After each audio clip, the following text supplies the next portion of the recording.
स्वागत है दोस्तों। आज के मुख्य समाचार में आज देश और दुनिया से कई अहम और बड़ी खबर आ रही है। बात करेंगे हर खबर पर विस्तार से। केंद्र मंत्री से इस्तीफा देंगे जीतन राम मांझी, कर दिया ऐलान। कैबिनेट छोड़ना पड़ेगा, मोदी से भरा मन। एनडीए नेतृत्व को खुलेआम धमकाया, सीट नहीं दिया तो क्या समझ लिया। इसी के साथ अगली बड़ी खबर में आपको बताएंगे। नाराजगी की खबरों के बीच एकनाथ शिंदे का बीजेपी को लेकर बड़ा ऐलान। दिल्ली चुनाव पर लिया बड़ा फैसला। एक और बड़ी अपडेट, असदुद्दीन ओवैसी का बड़ा बयान, बोले वक्फ संपत्तियों पर योगी सरकार के दावे पर ओवैसी का पलटवार। वक्फ बोर्ड एक कानूनी संस्था है। एक और बड़ी अपडेट, दिल्ली हाई कोर्ट ने ईवीएम के उपयोग को चुनौती देने वाली याचिका की खारिज। तो चलिए देख लेते हैं आज की पहली बड़ी खबर। केंद्र मंत्री से इस्तीफा देंगे जीतन राम मांझी, कर दिया ऐलान। कैबिनेट छोड़ना पड़ेगा, मोदी से भरा मन। एनडीए नेतृत्व को खुलेआम धमकाया। जी हां दोस्तों, आपकी जानकारी के लिए बता दें, मुंगेर में हिंदुस्तानी अवाम मोर्चा के जिला स्तरीय कार्यकर्ता सम्मेलन का आयोजन किया गया। इसमें भाग लेने के लिए हम सेकुलर के संस्थापक सह केंद्र मंत्री जीतन राम मांझी और बिहार सरकार में मंत्री और हम के राष्ट्राध्यक्ष डॉक्टर संतोष कुमार सुमन मांझी मौके पर मौजूद रहे।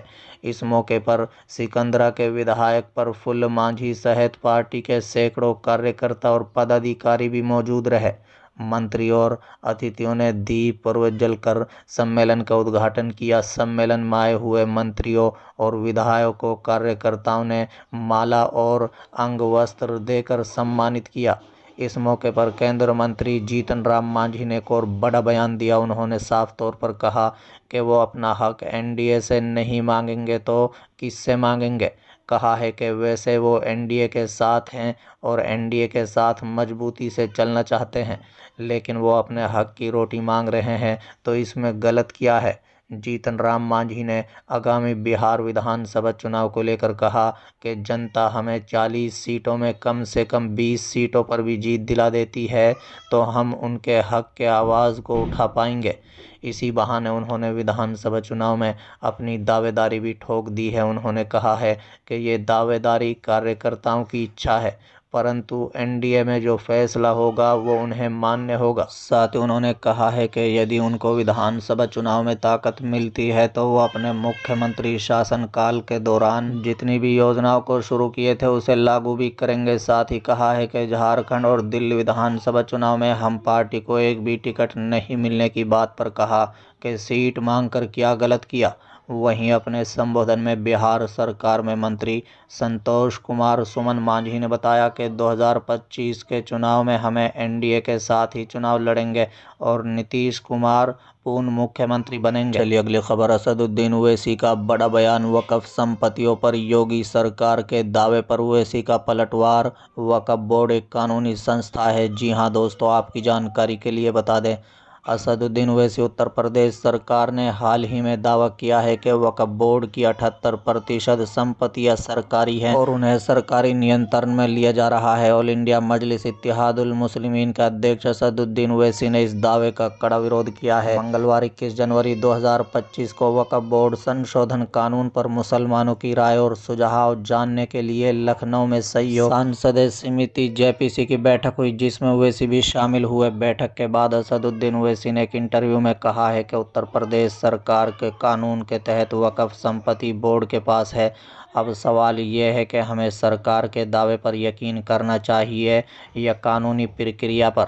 उन्होंने आगे कहा है कि वक्फ कानून सिर्फ वक्फ को ख़त्म करने के मकसद से लाया गया है और ये किसी भी तरह से मुसलमानों के हित में नहीं है। योगी आदित्यनाथ ने हाल ही में वक्फ बोर्ड की तुलना भूमाफिया से की थी। इस पर ओवैसी ने अपनी कड़ी प्रतिक्रिया देते हुए कहा, वक्फ बोर्ड एक वैधानिक संस्था है और इसका गठन संसद द्वारा पारित अधिनियम के तहत किया गया है। मैं सीएम योगी के इस बयान की पूरी तरह से निंदा करता हूं। ओवैसी ने यह भी स्पष्ट किया है कि वक्फ बोर्ड की संपत्तियां कानून के तहत पूरी तरह से संरक्षित है और उन्होंने अवैध कब्जे के किसी भी संभावना से इनकार किया है। बैठक में ओवैसी ने समसामयिक घटनाओं पर भी अपने विचार व्यक्त किए। उन्होंने उत्तर प्रदेश के संभल जिले में पुलिस हिरासत में एक युवक की मौत और शामली में मुठभेड़ की कड़ी आलोचना की। ओवैसी ने कहा है कि यह कानून का राज नहीं बल्कि बंदूक का राज है। अदालत और न्यायपालिका कहाँ है? केवल गोली मारो नीति लागू है। उन्होंने न्यायिक आयोग की आवश्यकता पर सवाल उठाया और पुलिस हिरासत में होने वाली मौतों पर गंभीर चिंता व्यक्त की।